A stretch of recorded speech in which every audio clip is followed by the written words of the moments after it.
¿Qué enseñanza nos dio Dani? O sea, prácticamente de ahí, yo creo que estamos, ¿verdad? Qué belleza, ¿verdad? Nunca hay que subestimar el poder del Espíritu Santo que puede venir a través de un niño. Y es que realmente es impresionante. Bueno, qué hermoso. Todavía un poquito de papás, bueno, que están volviendo de dejar a los niños, pero vamos sin más preámbulo a dar comienzo. Nada más recordarles, el próximo miércoles, la noche de alabanza y de adoración. Yo creo que todos necesitamos un de repente del Señor. Así que cordialmente invitados, amados, a que se hagan presentes el próximo miércoles 7 de la noche a esa alabanza de adoración que se va a estar preciosa. Bien, el tema que ha traído el Espíritu Santo el día de hoy, que ha puesto en mi corazón, lo he titulado La llave que abre la puerta estrecha. La llave que abre la puerta estrecha. Y sin duda alguna, una de las más grandes esperanzas que debe tener el corazón de todo cristiano es la esperanza del cielo. Es esa esperanza de que cuando este corto peregrinaje terrenal pase, estaremos en aquel lugar, mis amados, donde ya no habrá más llanto, más lágrima, más dolor ni muerte, porque ya todas esas cosas habrán pasado. Es aquel lugar donde dice la palabra que el Señor enjuagará, secará toda lágrima de nuestros ojos. Es aquel lugar donde no habrá sol. ¿Sabía usted que en el cielo no habrá sol? Porque dice que solo la gloria y la santidad de Dios bastarán para iluminar todo el firmamento. ¿Y quién no va a querer estar en un lugar así? Sobre todo en un mundo, mis amados, tan llenos de vicisitudes, de dolor, de injusticias, a la cual todos eventualmente vamos a estar expuestos. Siempre tenemos que tener y atesorar esa esperanza, esa promesa de vida eterna.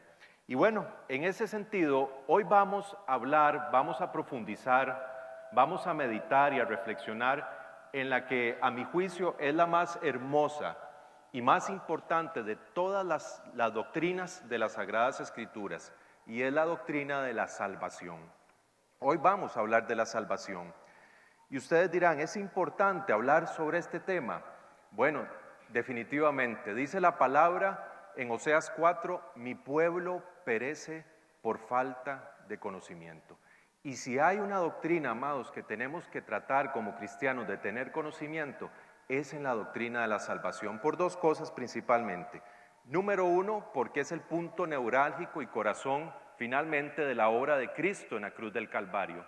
Y número dos, porque, amados, no hay doctrina que vaya a atacar más a Satanás a través sobre todo del orgullo y la mentira que la doctrina de la salvación.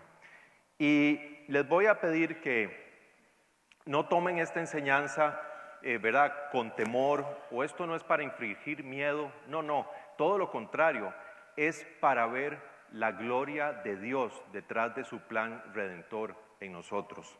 Y la otra cosa, esto no es para emitir juicio tampoco, por favor. El único que juzga finalmente es el Padre. Esto es nada más para que cada uno de nosotros hoy hagamos una profunda reflexión a la luz de las Sagradas Escrituras, si realmente estamos caminando por el único camino que trazó el Señor para que algún día gocemos de su presencia en el reino de los cielos. Y bueno, vamos a comenzar diciendo que no me cabe la menor duda que en la inmensa misericordia de Dios, Él quiere que todos sean salvos. Es decir, de los 7.500 millones de habitantes aproximadamente que viven hoy en el planeta, Él desea que todos lleguen al reino de los cielos.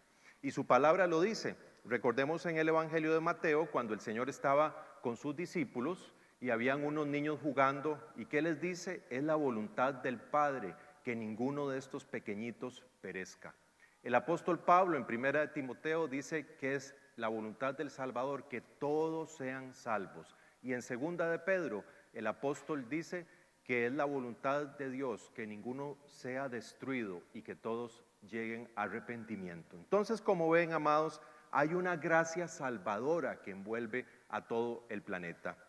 Sin embargo, mis amados, Como recordamos en Génesis 3, cuando el pecado entra a la humanidad e infecta de generación en generación, ese acceso libre que teníamos, esa comunión con el Padre, se rompe. ¿Y qué pasa? El acceso libre que teníamos también se rompe, ¿verdad? Y dice la palabra, mis amados, que el pecado infectó a toda la humanidad. Dice el apóstol Pablo en Romanos 3, por cuanto todos pecamos, todos sin excepción estamos destituidos de la gloria de Dios. Esa era nuestra realidad, la condenación eterna.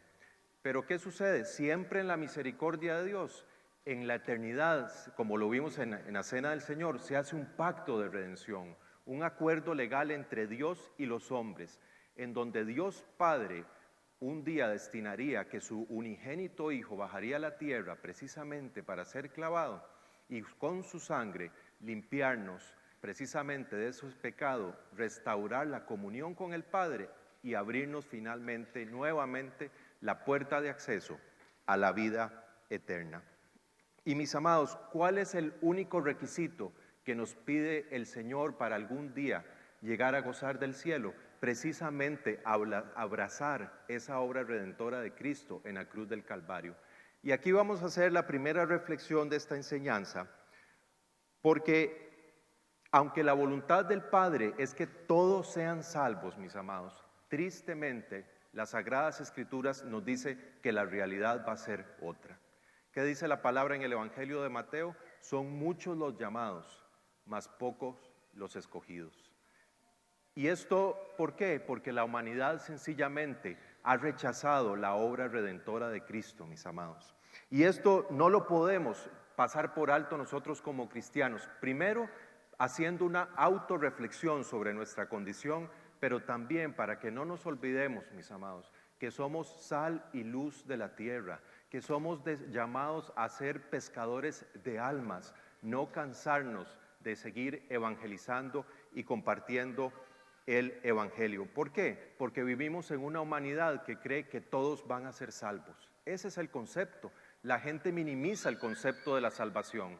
¿Qué cree la gente? Eso se le conoce como universalismo, que todos, sin excepción, serán salvos. Prácticamente un único requisito para ir al cielo es morir, eso limpia todo pecado y ya tenemos el cielo ganado. Y vean lo que nos dice Cristo en nuestra primera diapositiva. Vámonos al Evangelio de Mateo, capítulos, a ver, tal vez si me pueden poner en la pantalla del frente los versículos, por favor. Evangelio de Mateo, capítulo 7, versículos 13 al 14. Entrad por la puerta estrecha, porque ancha es la puerta y espacioso el camino que lleva a la perdición, y muchos son los que entran por ella, porque estrecha es la puerta y angosto el camino que lleva a la vida, y pocos son los que la hallan. ¿Lo ven? Yo creo que aquí Cristo es muy categórico, amados. Y Él aquí está diciendo que sencillamente existen dos caminos eternos. No hay un tercero.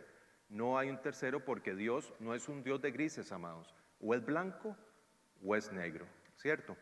Existen dos caminos, un camino amplio con una puerta ancha, por donde tristemente la mayoría de los seres humanos algún día cruzarán para la perdición eterna. Y existe otro camino que es un camino angosto que nos lleva a una pequeña puerta estrecha, donde, ¿qué dice Cristo? Algunos pocos, tristemente, serán los que la hallen algún día. Y entonces yo me preguntaba, si existe una puerta estrecha que tiene que ser abierta, ¿cuál es esa llave? ¿Cuál va a ser esa única llave que va a abrir algún día esa puerta estrecha para tener acceso y gozo en el reino de los cielos? Y el apóstol Pablo nos lo dice en Efesios capítulo 2, versículo 8.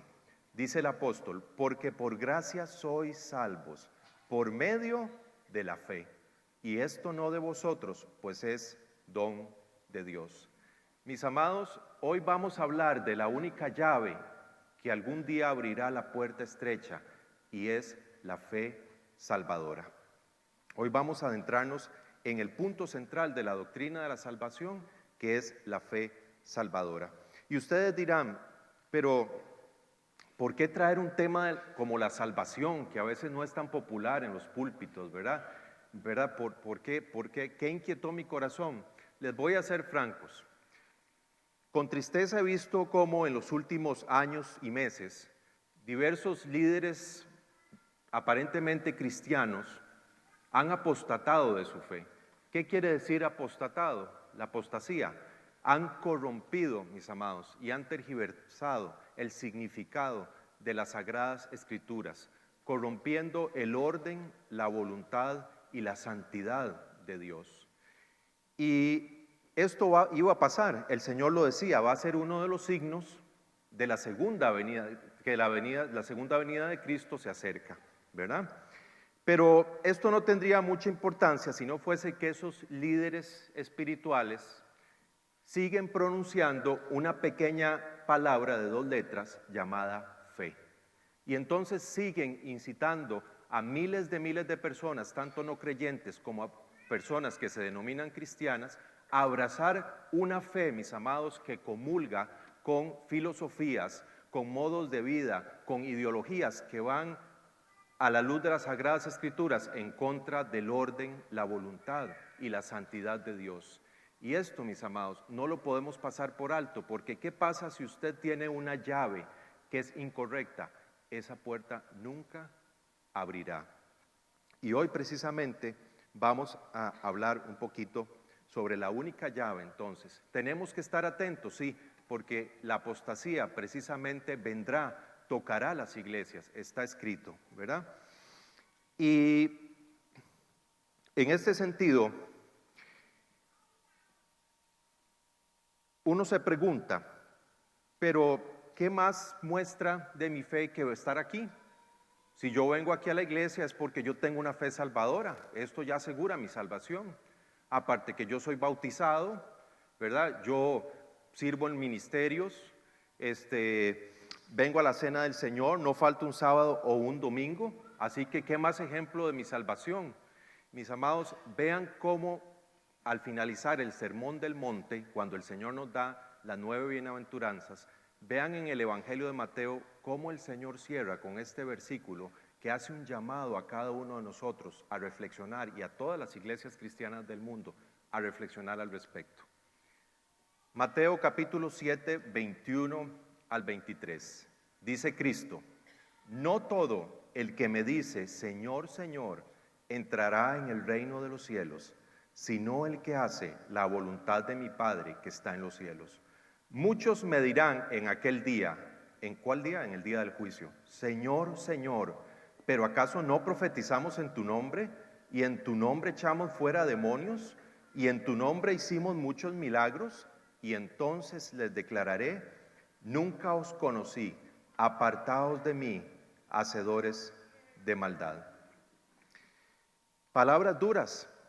Es cierto, estos versículos a veces no los tocamos mucho, ¿cierto? Pero son necesarios, amados, porque vean la advertencia que nos dice Cristo. Él dice que en las iglesias habrán personas que trágicamente pensarán que van por el camino correcto y van directo a la puerta ancha. Y vean qué interesante, porque serán personas, mis amados, que incluso llamarán a Cristo por su título alto de soberano, Señor, Señor. Esta inusual forma gramatical en el idioma hebreo hace referencia a una relación muy estrecha, Señor, Señor, ¿verdad? O sea, muy íntima. Quiere decir que van a ser personas que van a tener una actitud superficial, muy piadosa, pero tristemente nunca hicieron la voluntad del Padre, nunca llevaron una vida de obediencia y sumisión a Cristo. Nunca lo hicieron realmente, Señor, Señor. ¿Y qué dice la palabra? Que incluso tendrán dones, escuche bien, tendrán dones de profecía, tendrán dones de sanidad. Pero mis amados, acuérdense, no se nos conoce por los dones, se nos conocerán por los frutos. Y por otra parte, ¿qué dice Cristo? Serán pocos los que habrán en las iglesias, muchos me dirán en aquel día. ¿Lo ven?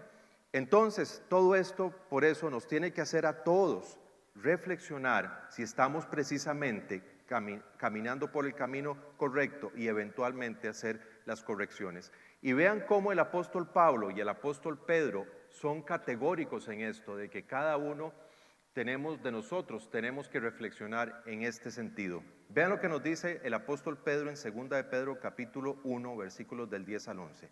Así que, amados hermanos, está hablando a la iglesia, amados hermanos, oigan, esfuércense por comprobar si realmente forman parte de los que Dios ha llamado y elegido. Hagan estas cosas y nunca caerán.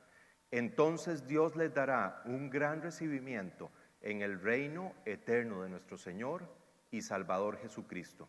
Y vean cómo lo complementa el apóstol Pablo, todavía un poco más enfático en 2 de Corintios, cuando dicen, examínense para saber si su fe es genuina. Vean cómo nos reta a todos. Pruébense a sí mismos. Sin duda saben que Jesucristo está entre ustedes. De no ser así, ustedes han reprobado el examen de la fe genuina. Si hay una fe genuina, hay una fe falsa.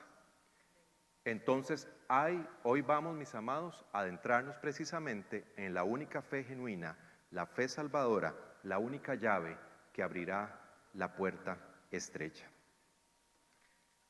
Y bueno, ¿qué es la fe salvadora? Entonces empecemos ahora sí a ver qué es la fe salvadora, analizarla. Primero, vamos a decir que la fe salvadora, mis amados, no es una creencia intelectual, no es algo que se quede en la mente, no.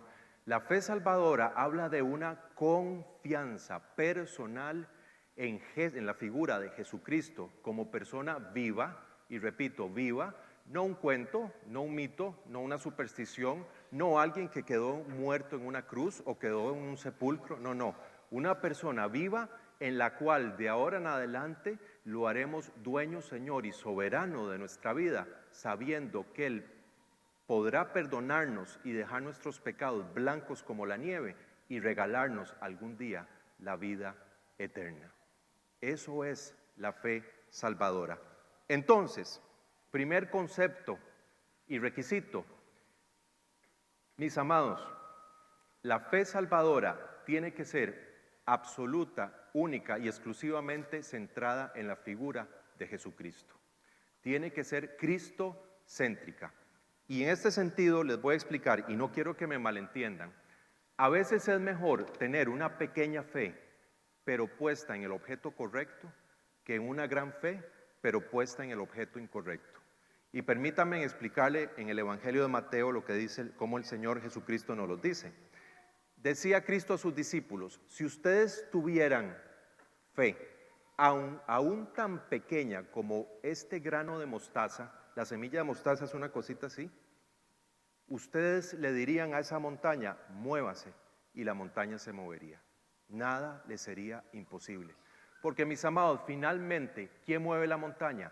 Cristo. Con esto no estoy diciendo que nosotros no tenemos que ocuparnos todos los días por incrementar nuestra fe. Por supuesto, estamos llamados a través de la oración, a través de la lectura de la palabra, a través de la iglesia, a incrementar nuestra fe. De hecho, la fe, mis amados, es el instrumento que mueve el brazo de Dios para, ¿sabe qué? Abrir los graneros de los cielos y ver cumplidas las promesas de Dios. No estoy hablando de eso, pero ¿qué es lo que sucede? Una gran fe puesta en el objeto incorrecto no es fe, se quedó en creencia, en mito o superstición. Y mis amados, la creencia, el mito, la superstición nos salvan con el agravante que nos llevan al pecado de la idolatría. ¿Lo ven? Entonces, primer requisito, que sea una fe cristocéntrica. Y el Señor, la palabra lo dice, ¿verdad? En el libro de Hebreos. ¿Quién es el autor y consumador de la fe? Cristo, ¿verdad? Bien lo dijo Él en la cruz antes de entregar su espíritu al Padre. Consumado es. Autor y consumador, consumado es. Y luego entregó su espíritu al Padre. ¿Qué quiere decir? Ese momento ha sido todo pagado y aquí está la llave de la fe salvadora, la llave del nuevo pacto. Por lo tanto, mis amados, antes de seguir, aquí voy a ser bien enfático. Como lo dice la palabra en el libro de los Hechos, y tengámoslo claro, por favor, no hay no hay y no hay otro nombre dado a los hombres bajo el cielo en quien podamos ser salvos, excepto en el nombre poderoso de Jesús. Así es. No hay. Y nos dirán, bueno, pero ¿qué tal Buda, Confucio, Mahoma, el Dalai Lama, los gurús, San Martín de Porres? Mis amados, ¿no pueden ser mediadores acaso? Por favor, también entendámoslo y seamos claros. Dice el apóstol Pablo en 1 de Timoteo, hay un solo Dios y un solo mediador entre Dios y los hombres, y este es Jesucristo hombre. Solo un mediador, mis amados. Entonces, objeto de la fe, Cristo. Pero, si Cristo es el objeto de la fe, aquí viene otro requisito esencial.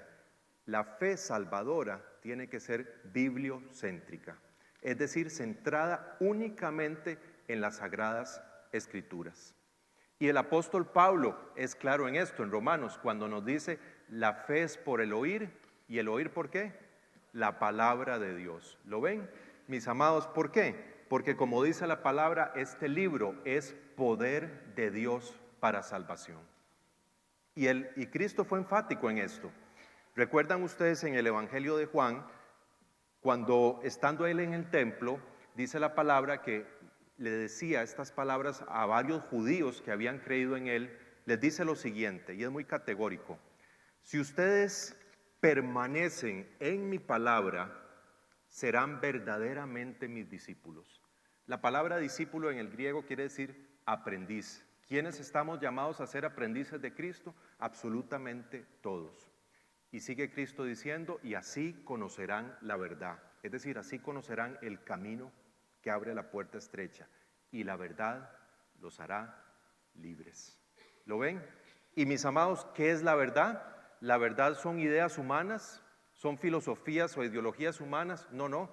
La verdad se encarnó hace 2000 años en la figura de un hombre que dijo, yo soy la verdad, el camino, la verdad y la vida. De manera que Cristo es Biblia y Biblia es Cristo. Todo lo que se salga de la Biblia, que se vea como una fe que salve, es creencia, mito o superstición. Bien, teniendo claro eso, amados, que era un punto importante, vamos a ver entonces cómo llegamos cada uno de nosotros a empezar a caminar, cómo nos trae el Padre, porque es el Padre, como vamos a ver, quien nos trae a su salvación. Y a esta segunda parte de la enseñanza le he titulado Preparando el corazón para la fe salvadora.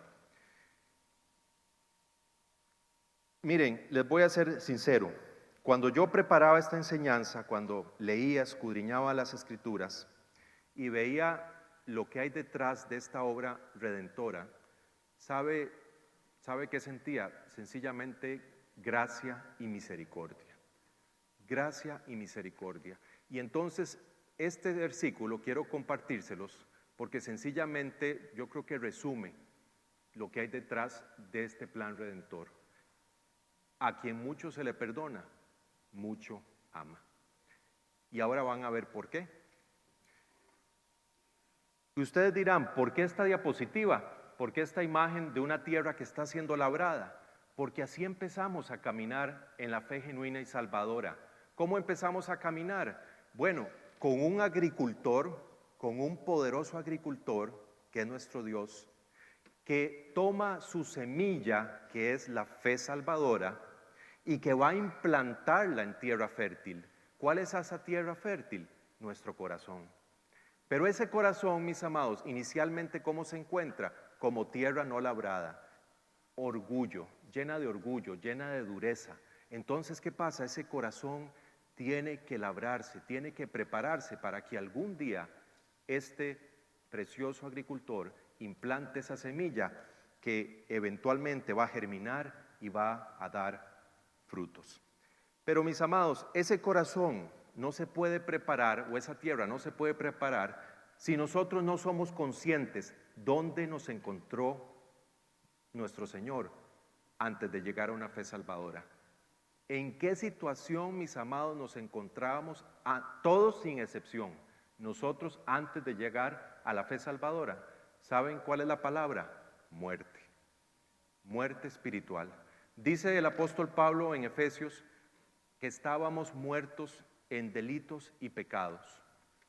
Por cuanto todos pecamos, todos estábamos destituidos de la gloria de Dios. O sea, que nuestro destino era la condenación eterna, no había otra. Y alguien dirá, pero ¿cómo? ¿Cómo usted me dice eso? Si yo soy una persona moral, yo soy una persona caritativa, yo me considero justo.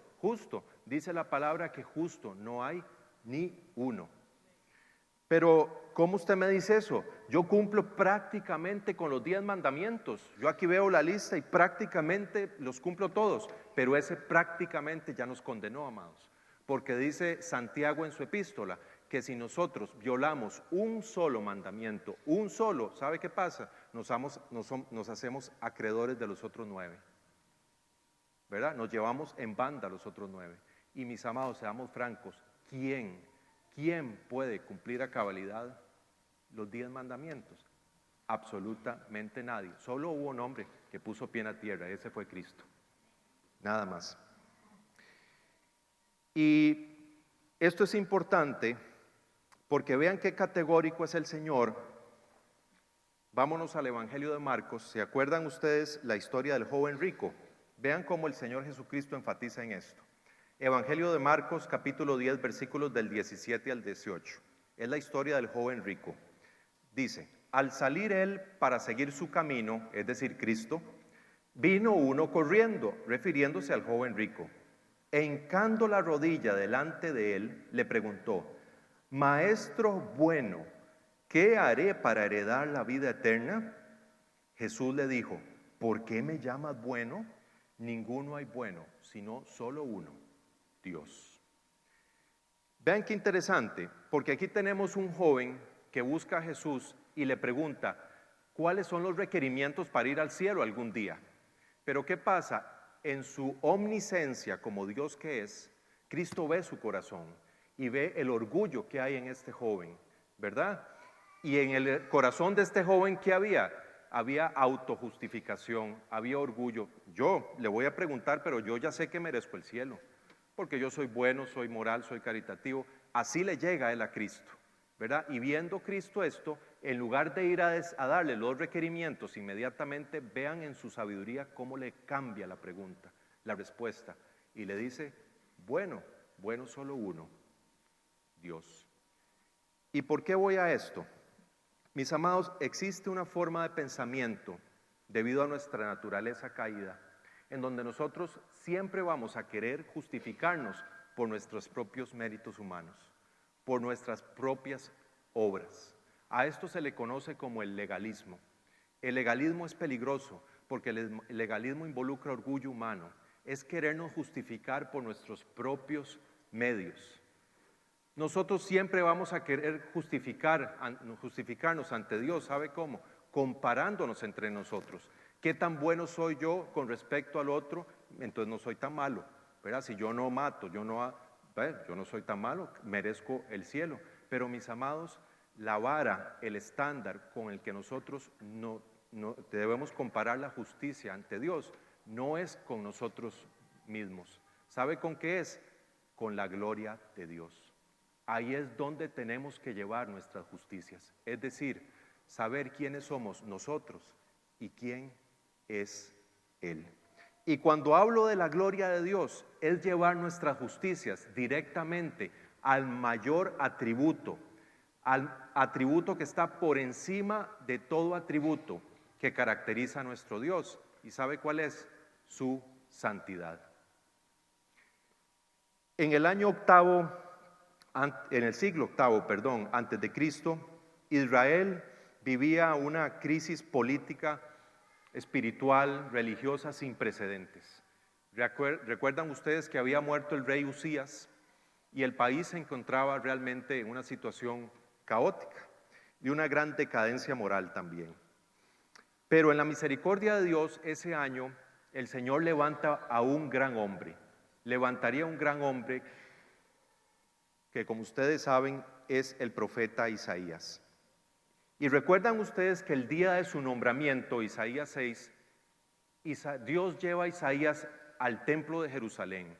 Y en el templo de Jerusalén, mis amados, Dios le da nada menos y nada más una visión majestuosa del tercer cielo, de la casa de Dios.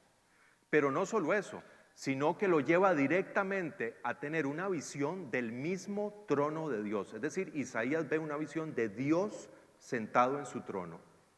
¿Y qué describe Isaías? Describe, mis amados, que alrededor del trono de Dios hay ejércitos de poderosos ángeles serafines que al unísono cantan un solo himno con 3 palabras que se repiten una y otra vez. Santo, santo, santo es Jehová, Rey de los ejércitos. Todos los cielos y la tierra están llenas de su gloria. Ahí es donde nosotros tenemos que llevar nuestras justicias. Dice la palabra que los serafines, que acuérdense tienen 6 alas, tienen que taparse sus ojos, mis amados, ante la refulgente eminencia de la santidad de Dios. ¿Qué es la santidad de Dios? ¿Qué es esa cualidad? Porque en ningún otro versículo de las Sagradas Escrituras, ¿sabía usted? Se repite otra cualidad de Cristo 3 veces. Solo la santidad es elevada a un tercer nivel superlativo. Usted no ve misericordioso, misericordioso, misericordioso, amoroso, amoroso, amoroso, no. Santo, santo, santo. La santidad, la palabra santo viene del griego agios, que quiere decir separado. Quiere decir, mis amados, que Dios es un ser separado, es único. La santidad de Dios habla de una pureza trascendente que excede cualquier límite. Va más allá, mis amados, de este planeta, va más allá de los cielos, va más allá del universo y de todo lo creado. Es más, va más allá de una simple cualidad ética y moral. La santidad de Dios realmente, ¿sabe qué? Es sinónimo de su deidad.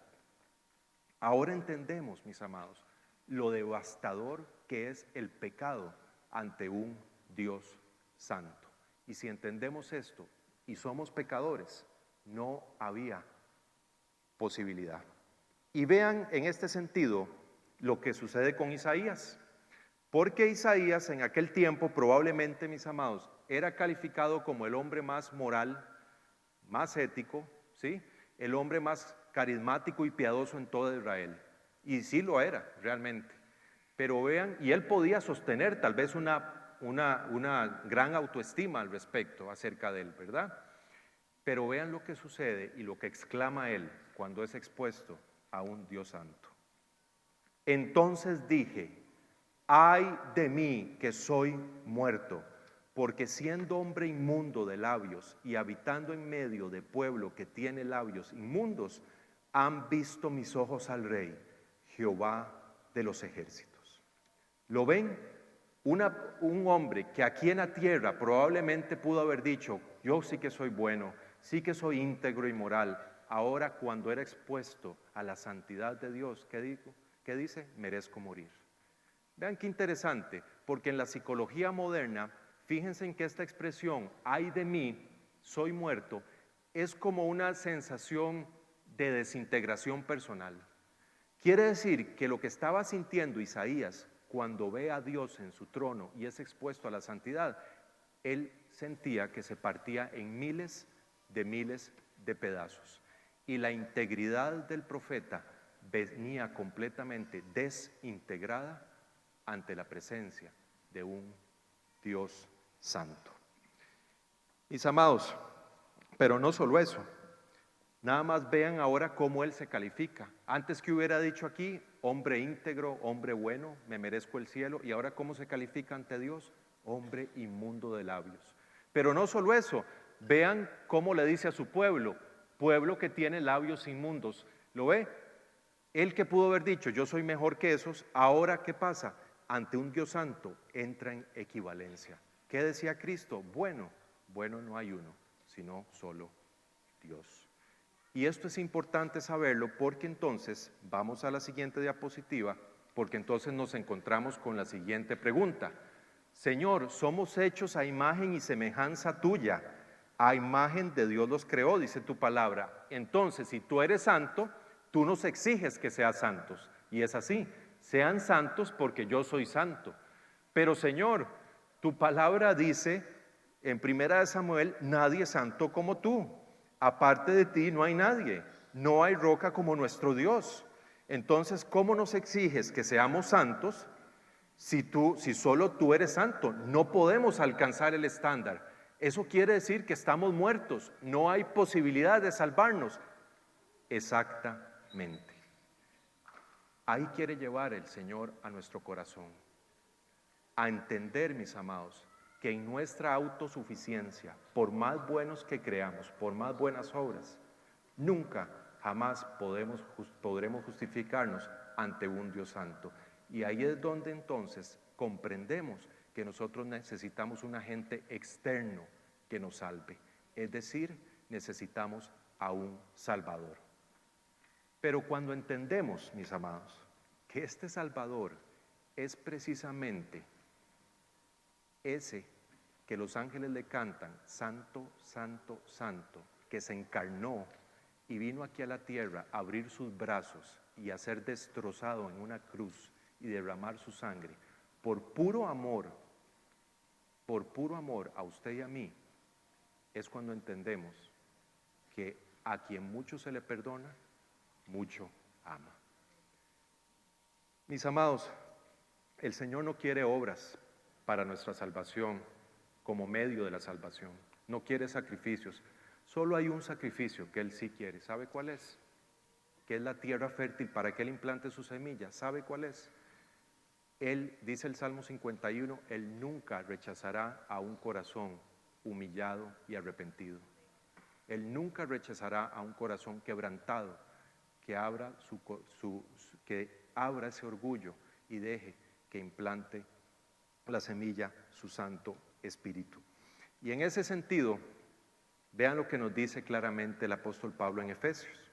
Porque por gracia sois salvos por medio de la fe, por puro regalo inmerecido, gracia. No lo merecíamos, amados. Y esto no de vosotros, pues es don de Dios, no por obras, para que nadie se gloríe, se jacte o se enorgullezca. Bien, ahora que hemos visto, amados, el objeto de la fe, ¿verdad? Cristo, Biblia, hemos visto que tiene que haber un terreno fértil, que es un corazón que acepte que necesitamos un Salvador, que doble su orgullo. Ahora vamos a ver cómo implanta su semilla el agricultor y cómo empezamos a caminar, ahora sí, en la fe salvadora. Y qué mejor que el apóstol Pablo lo define en Romanos, en este majestuoso versículo, cuando nos dice, después de haberlos elegido, Dios los llamó para que se acercaran a Él. Y una vez que los llamó, los puso en relación correcta con Él.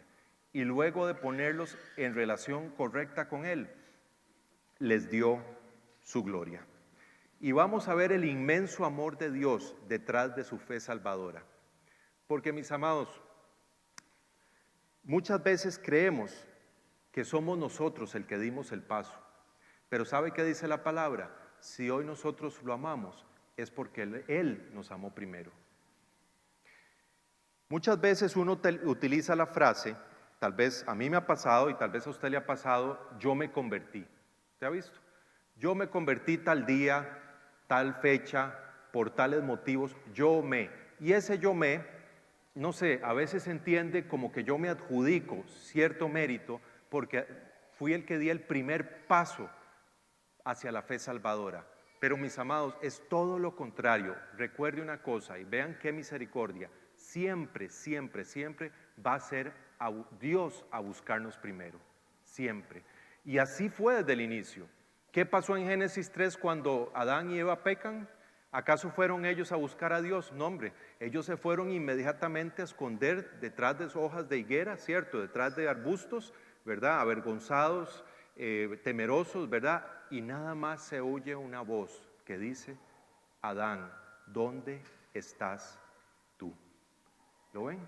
Y exactamente ese es el primer paso que sucede en nuestra vida para algún día llegar a la fe salvadora. El primer paso, mis amados, es el llamamiento. Se le conoce como el llamamiento. ¿Qué es el llamamiento? Se los voy a poner así. ¿Usted cree que hoy usted vino porque usted en nuestra naturaleza carnal y caída tenía ganas de venir aquí? O sea, seamos francos. Miren, les aseguro que usted hubiera querido estar viendo el partido de fútbol, viendo Netflix, en cualquier otra actividad recreativa, porque dice la palabra que es el Espíritu Santo el que hace en nosotros tanto el querer como el hacer. Es Él, mis amados, que empieza a inquietar nuestros corazones, ¿verdad? Y el llamamiento se da cuando somos expuestos al Evangelio. ¿A través de qué? Bueno, a través de alguna prédica, a través de alguna lectura de un versículo, a través de alguna oración. ¿Y qué sucede? De hecho, aquí está pasando un llamamiento, porque aquí está presente el Espíritu Santo. Y entonces, ¿qué sucede? Inmediatamente cuando esta palabra empieza a ser expuesta, el Espíritu Santo, dice la palabra, empieza a escudriñar nuestros corazones. Empieza a escudriñar si hay tierra fértil, ¿ok? Dice la palabra que Él penetra hasta lo más profundo del alma y del espíritu, hasta la médula de los huesos, escudriñando las intenciones de la mente y del espíritu. ¿Para qué? Para precisamente ver si hay tierra fértil para implantar su fe salvadora. Si Él encuentra un corazón orgulloso, endurecido, que se autojustifica, ¿qué pasa? Tristemente, la semilla no entra. O si entra, ¿qué pasa? No germina. Y si germina, no da frutos, mis amados. Pero si Él encuentra una tierra fértil, entonces vamos al siguiente paso, que se conoce como la regeneración. ¿Qué es la regeneración? O más conocido como el nuevo nacimiento. Es una obra preciosa y sobrenatural que el Espíritu Santo empieza a hacer en nuestra vida, en donde ¿sabe qué sucede? Pasamos de muerte a vida espiritual. El Señor, el Espíritu Santo, vivifica nuestra alma y por primera vez en nuestra existencia el ADN de Cristo empieza a fluir por nuestras venas y nuestra mente. ¿Y qué sucede? Aquellos sentidos espirituales que estaban apagados, como si fuese un interruptor que se enciende, por primera vez se encienden, se prenden. ¿Y qué pasa? Los sentidos de la vista, de la audición, del habla, empiezan a ser completamente transformados. Y de repente, mis amados, empezamos a entender lo que antes, mis amados, no entendíamos. Empezamos a percibir la vida en forma diferente, la cosmovisión. Ahora cuando usted llega y ve una prédica, y antes, mis amados, cabeceábamos del sueño, nos dormíamos, estábamos pensando en el partido de fútbol, ahora de repente usted no puede dejar de ver la prédica, ¿verdad? Y usted dice, ¿qué es esto? Es algo sobrenatural. De repente usted llega, toma este libro, y antes, cuando lo abría, usted leía y para usted esto era un libro más, no tenía sentido, ¿verdad? Incluso le parecía locura. Ahora usted lo abre y ve la sobrenaturalidad y ahora entiende que detrás de esto hay poder de Dios para salvación. ¿Cómo pasa eso? ¿No le ha pasado a usted? Esto es sobrenatural. Eso es el Espíritu Santo haciendo en nosotros el nuevo nacimiento. Porque el que está en Cristo, nueva criatura es. Todas las cosas son hechas nuevas.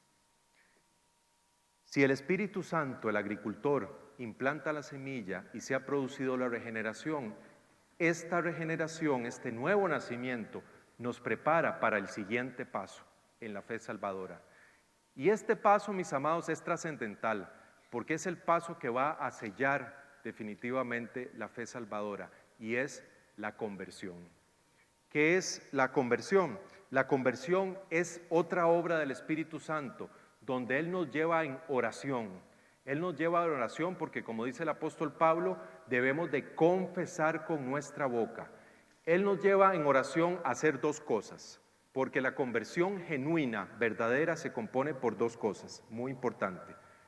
Nos lleva a creer en Jesucristo de ahora en adelante como nuestro Señor, soberano y dueño de nuestra vida, y nos va a llevar irremediablemente e irrevocablemente al arrepentimiento. La conversión, mis amados, el creer en Cristo, fíjense ustedes que no habla de una creencia intelectual, como lo habíamos dicho, ¿verdad? No es que se queda aquí. Creer en Él, esta palabra, como nos dice Juan 3:16, para que todo aquel que en Él crea no se pierda, mas tenga vida eterna.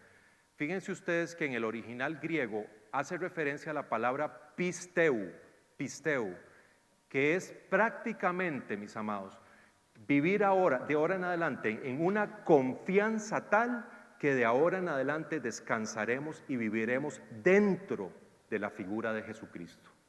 Es ser incorporados en una relación íntima y estrecha dentro de la figura de Jesucristo. Es decir, es una creencia del corazón, no de la mente. Pero por otra parte está el arrepentimiento. El arrepentimiento es la palabra griega metanoia, que quiere decir un cambio de mentalidad de 180 grados, ¿verdad? Y no solo habla de un cambio de juicio intelectual, sino habla de una reacción emocional, de una reacción visceral, en donde de ahora en adelante vamos a tener un profundo dolor, una profunda sensación de tristeza, cuando ahora todo aquello que nos parecía normal, todo aquello que no nos parecía una forma de vida normal, transgreda el orden, la voluntad y la santidad de Dios. Y mis amados, en esto es importante porque el arrepentimiento genuino siempre va a llevar a un cambio de comportamiento visible en nuestra vida. El arrepentimiento genuino, y este es un punto central, mis amados, de esta enseñanza, el arrepentimiento genuino va a producir 3 cosas en nuestra vida. Número 1, de ahora en adelante vamos a tener siempre presentes, mis amados, que de la necesidad que tenemos absolutamente todos, ¿sabe qué? De un Salvador. Y vamos a vivir agradecidos, porque si no fuese por Él, sabemos que merecíamos sencillamente la muerte en nuestras fuerzas. ¿Qué quiere decir esto? Que el arrepentimiento genuino siempre producirá en el genuino cristiano un corazón lleno de gratitud. Número 2, y esto es un punto central también, el arrepentimiento genuino siempre nos va a llevar a convicción de pecado. Sin arrepentimiento, dice la palabra, no hay remisión de pecados. Es decir, de ahora en adelante, como nuestro espíritu se ha fundido, como el Espíritu Santo se ha fundido con nuestro espíritu en minúscula, ¿qué va a pasar? Que entonces cuando pequemos el Espíritu Santo se contrista, se entristece y entonces automáticamente e irrevocablemente va a contristar, va a entristecer a nuestro espíritu, ¿verdad? Y de ahora en adelante sabremos que el pecado no se puede regatear, no se puede minimizar, no se puede racionalizar ante un Dios santo. Y todas aquellas injusticias que antes hacíamos, repito, que nos parecían normales, estilos de vida, excesos, relaciones, abusos, de repente, mis amados, empiezan a ser cambiados con el anhelo de vivir en la santidad de Dios. ¿Será fácil? No, no será fácil. Mis amados, nosotros seguiremos luchando con el pecado el resto de nuestra vida hasta que ya estemos en el reino de los cielos y seamos glorificados. Nuestra lucha no termina. Dice el apóstol Pablo, quien crea que esté firme, que mire que no caiga. Todos luchamos con alguna debilidad, mis amados, en nuestra vida. Yo tengo las mías, usted tiene las suyas, ¿verdad? Pero ¿qué sucede? Que de ahora en adelante se nos ha dado un espíritu de poder, amor y dominio propio, no un espíritu de cobardía. Y este espíritu de poder, ¿sabe qué? Aunque no será fácil, producirá en nosotros una fe progresiva, porque dice la palabra que el que comenzó la buena obra en usted y en mí, la perfeccionará hasta el día de Cristo Jesús. Y finalmente, un tercer punto que produce el arrepentimiento. Siempre el arrepentimiento genuino va a producir restauración, gozo, paz, alegría. ¿Por qué? Porque el arrepentimiento genuino da fe de que la sangre del unigénito Hijo de Dios es suficiente para limpiar y blanquear hasta el más grave de los pecados. De manera que siempre, mis amados, esto es importante saberlo, no el remordimiento, y aquí hay que tener mucho cuidado, porque el remordimiento no es arrepentimiento, el remordimiento es un cargo de conciencia y esto no viene de Dios. Es más, el remordimiento en cierto modo es pecado, porque usted está diciendo que Cristo es insuficiente para perdonar nuestro pecado, mis amados. Entonces, repito, siempre el arrepentimiento va a llevar a restauración, a alegría, a gozo y paz. Y bueno, finalmente, para pasar al otro punto, quiero que quede claro entonces, conversión genuina sella la fe salvadora, pero tiene que tener dos aspectos: creer en Cristo y arrepentimiento. Porque con el creer, mis amados, hacemos a Cristo Salvador, pero con el arrepentimiento lo hacemos dueño, Señor y soberano de nuestra vida. Y nosotros no podemos tener un Salvador si no lo hacemos antes, dueño, soberano y Señor de nuestra vida. Y bueno, ¿qué sucede cuando hemos tenido una conversión genuina? Bueno, sencillamente el Espíritu Santo nos sella. Dice la palabra que nos justifica, es decir, nos pone en relación legal correcta con Dios. ¿Qué quiere decir eso? Que de ahora en adelante, mis amados, todos nuestros pecados pasados, presentes y futuros que hayamos o que hemos cometido o que cometamos, ¿sabe qué? Se van a adjudicar a la justicia de Cristo, quien ya pagó por ellos hace 2000 años con su sangre en la cruz del Calvario. ¿Y qué sucede ahora entonces, de ahora en adelante? Que de ahora, de pasar de la orfandad más absoluta en la que estábamos, pasamos, mis amados, a ser adoptados a la familia de la iglesia, al cuerpo de Cristo, en donde ya nunca más en nuestra existencia seremos llamados huérfanos, sino seremos llamados hijos de Dios. ¿Y sabe qué es lo más hermoso de todo esto? Que esta fe salvadora, una vez que somos justificados, esta llave que abre la puerta estrecha, no se perderá jamás. Si es genuina, no se perderá jamás, porque está escrito que ya no hay condenación para los que están y pertenecen a Cristo Jesús. Ya nunca más, mis amados. Dice la palabra que si el gran acusador, ¿quién es el gran acusador? Apocalipsis 12, Satanás, ¿verdad? Si el gran acusador en algún momento llega ante el trono de Dios tratándonos de imputar pecados por nuestros pecados pasados, presentes y futuros, ¿sabe qué va a pasar de ahora en adelante? Que tenemos a un abogado defensor sentado a la derecha del Padre, que abrirá el libro de la vida y dirá: aquí tengo a mi Hijo amado en quien tengo complacencia y lo he declarado inocente. Nada, mis amados, ya nada jamás, una vez que usted tiene la fe salvadora, lo podrá separar del amor de Dios. Dice el apóstol Pablo, mis amados, que ni la vida ni la muerte, ni ángeles ni demonios, ni potestades, ni principados, ni lo pasado, ni lo presente, ni lo futuro, ni lo alto, ni lo profundo, ni nada en toda la creación podrá jamás ya separarnos del inmenso amor de Dios que es en Cristo Jesús.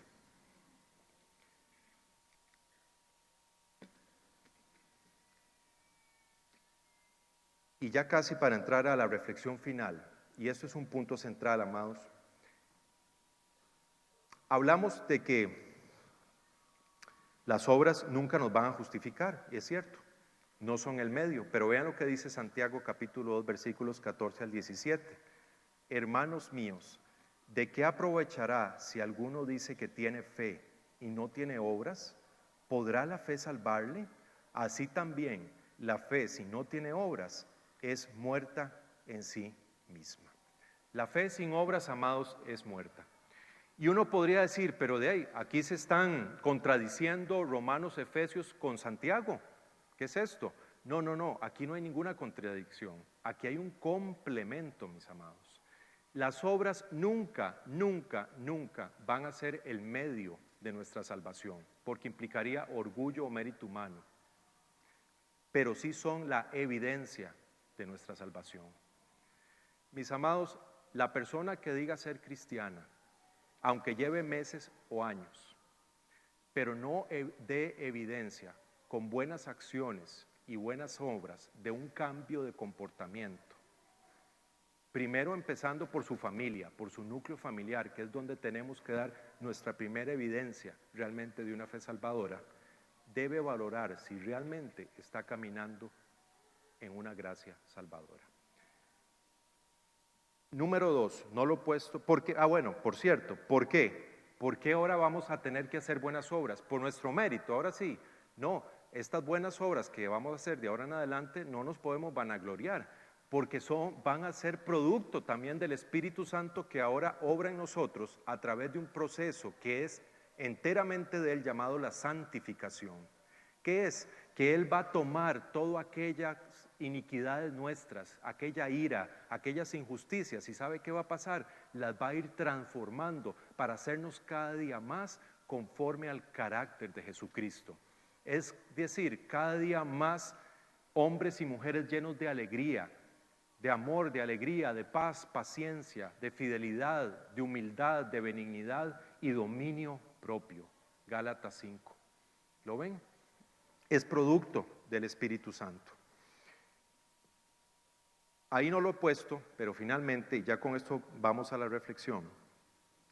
Otra evidencia, esto es muy importante, de una verdadera fe salvadora es que de ahora en adelante es una fe que va a querer ser obediente y sumisa al orden, la voluntad y la santidad de Dios. La persona de ahora en adelante con una fe salvadora va a querer hacer del pecado la excepción y no la regla de su vida. ¿Lo ven la diferencia? Y finalmente, una tercera, mis amados, y haciendo referencia a la apostasía, aquellos falsos maestros que van a seguir saliendo en el mundo. Mis amados, la verdadera fe salvadora, ¿sabe qué? Prevalece. Siempre prevalece, siempre permanece. No será fácil, no será fácil. ¿Vendrá azotada? Sí, porque la vida no es fácil. A veces nuestra fe se estremecerá. Dice la palabra que vendrán ríos y azotarán contra esa fe. Vendrán tormentas y azotarán contra esa fe. Vendrán vientos y soplará contra esa fe. Pero esa fe, mis amados, no caerá jamás, porque siempre estuvo cimentada en la roca, que es Cristo Jesús. Y finalmente, vamos a terminar y quiero hacer una pequeña reflexión de todo lo que hemos visto hoy. Yo quiero que usted vea detrás de esto, no juicio, amados, sino que vea el inmenso amor de Dios. Que cada uno de nosotros vea de dónde nos sacó.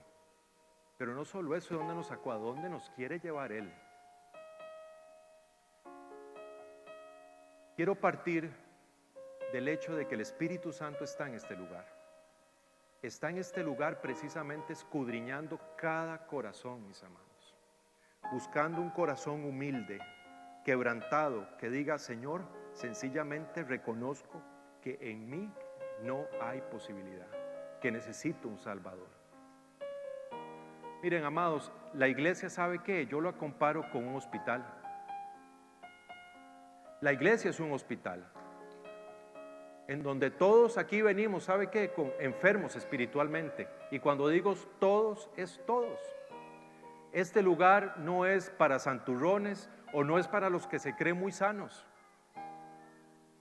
Pero a diferencia de los hospitales, donde hay ciertos grados